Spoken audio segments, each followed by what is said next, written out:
Maître, comment a réagi votre client à ces réquisitions?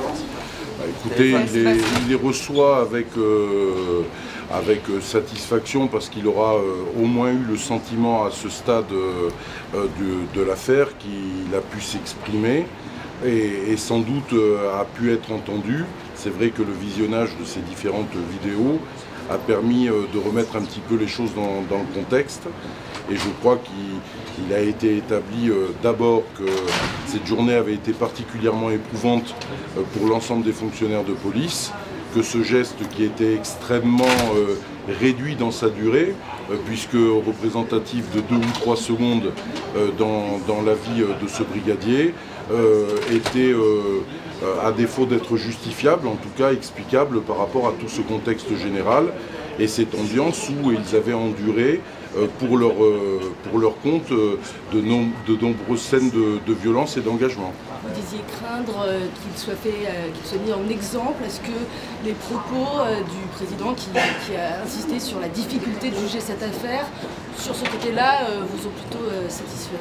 Moi je ressors de ce procès tout à fait rasséréné, c'est-à-dire qu'effectivement dans la démarche, dans la présidence d'audience de ce président, j'ai trouvé des éléments de satisfaction et je suis parfaitement rassuré sur le fait que les choses se sont organisées à la fois de manière sereine et détaillée. Et puis, pourquoi ne pas le dire, les réquisitions de Madame le procureur de la République me semblent effectivement adaptées, à tout le moins, puisque nous sommes sur des réquisitions qui font la part de la gravité relative de l'événement, puisque je continue à soutenir que pas de victimes et pas de préjudices n'ont été à déplorer dans le cadre de cette pénible affaire. Et au-delà, la personnalité, la qualité de l'engagement, la façon de servir de ce fonctionnaire de police me semble avoir été intégrée par l'accusation.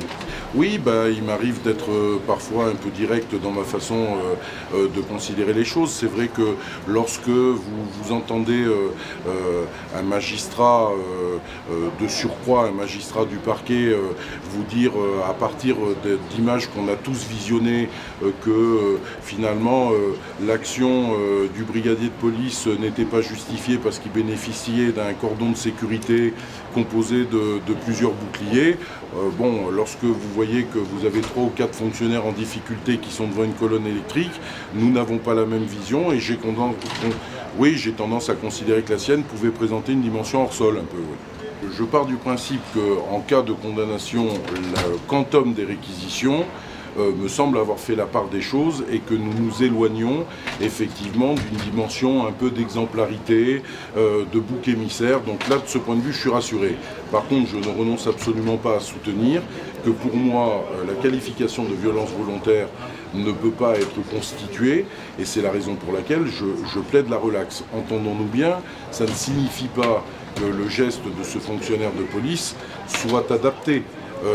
La question qui, moi, m'intéresse et que je pose au tribunal, c'est de savoir si elle peut recevoir une sanction pénale. C'est très différent. Mais parce qu'il n'y a pas de victimes, oui, nous sommes dans un pays où la tentative de violence n'est pas réprimée. C'est la volonté du législateur. Chez les Gilets jaunes, si.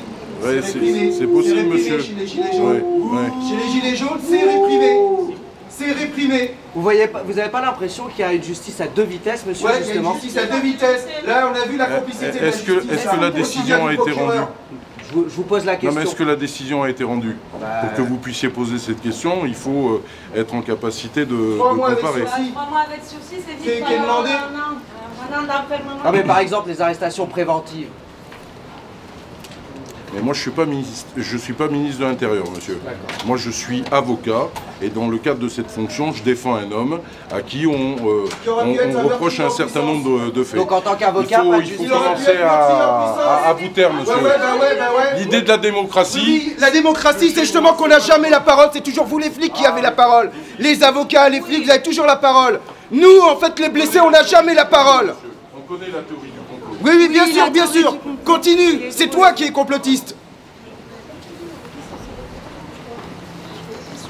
Faudrait faire un gros plan sur le mépris quand même. Mais regardez le mépris, filmez le mépris de oui. Non, c'est pas du mépris, va. Oui, on n'est pas du même camp. Je crois que, je citais un exemple précis où effectivement un manifestant gilet jaune avait pu être condamné précisément en l'absence de résultats obtenus, et je considère que ça n'est pas une sanction normale. De la même manière que je l'ai combattu aujourd'hui, je l'aurais combattu dans le cas de ce procès. La loi, c'est la loi, c'est-à-dire que lorsque vous avez des règles de droit qui ont vocation à s'appliquer, les violences doivent être appréciées sur la base des éléments constitutifs qui les caractérisent.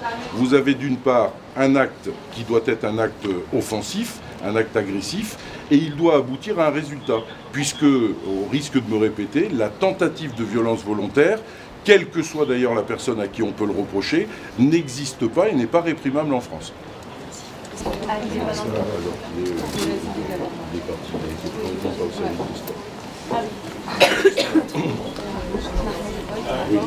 Ah oui, je vous ai au téléphone. Non, vous m'avez pas eu. Ah non, oui, oui. Est-ce que c'est possible de prendre vos coordonnées? Oui, bien sûr. Qu'est-ce que vous voulez comme coordonnée? Le téléphone? Voilà, allez-y. 06. Voilà, avec plaisir. C'était plus paisible avec ça?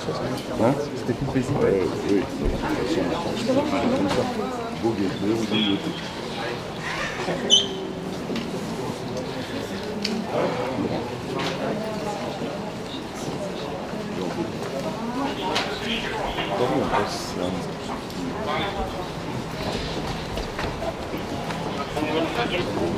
Ça c'était pas. Par contre, je cherche l'ascenseur parce que je suis pas possible. Merci beaucoup. T'as une bâtiment?